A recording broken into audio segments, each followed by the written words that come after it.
Give me fever. Hello everyone. This video is made for the Moxie project for ULACIT of Costa Rica. Here I am going to introduce to you about how to manage the pandemic disease. Even when you're First of all, what is pandemic? The origin of the word pandemic lies in Greek term where pan means all and demos mean people. Thus, the word pandemic originally meant all people. In today's medical field, it's now referred to an infectious disease that spreads globally and causes mortality on a significant scale. fever. Throughout the history of pandemic disease, there are 6 major ones that draw the most attention. The first one is H1N1 type 1, which is an infectious disease caused by a virus.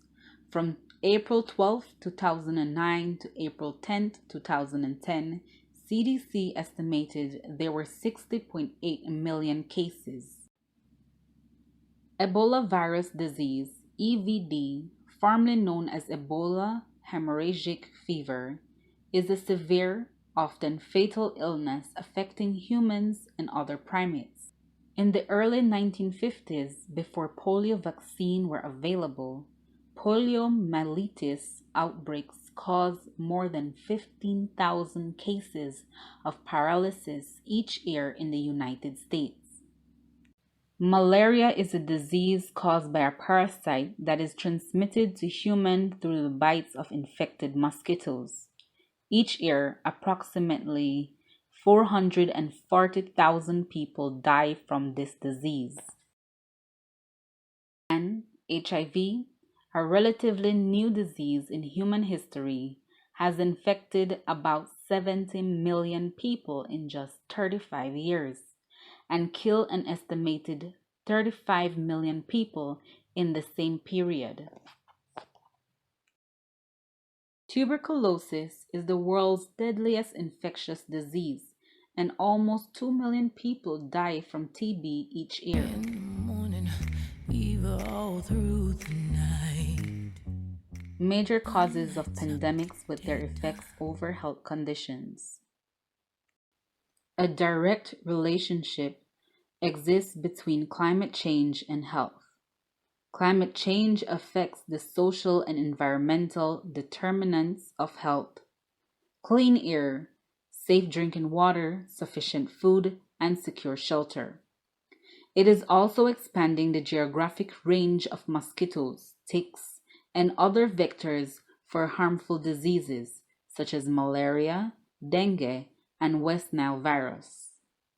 According to the UN, the world will need at least 30% more water, 45% more energy, and 50% more food by the year 2030.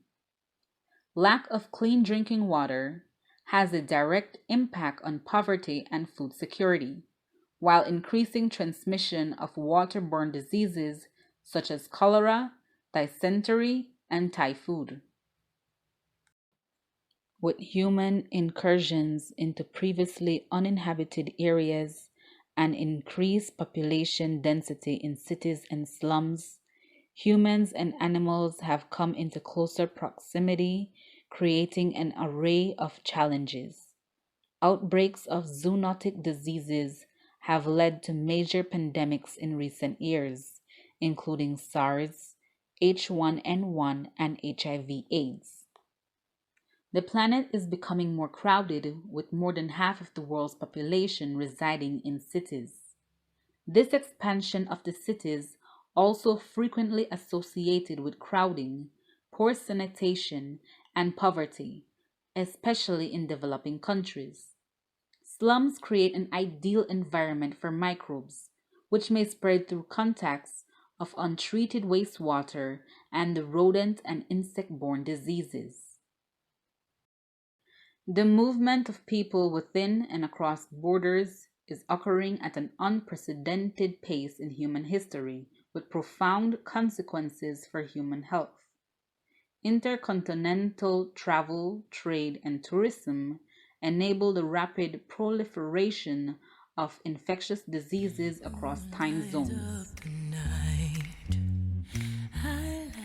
In pandemic situations, primary care providers and healthcare workers may be involved in a variety of roles and will play a key role in any response to pandemic related to disease surveillance, diagnosis, treatment, prevention, and patient education. Primary care providers' perspectives on and satisfaction with their pandemic roles and responsibilities are likely to reflect both the context of decision making and communication during a pandemic situation, as well as the extent to which the designated primary care roles and responsibilities are feasible in the primary care setting. Involving the primary care providers to practice in pandemic planning may help to articulate responsibilities that are feasible and acceptable to primary care providers and their public health partners.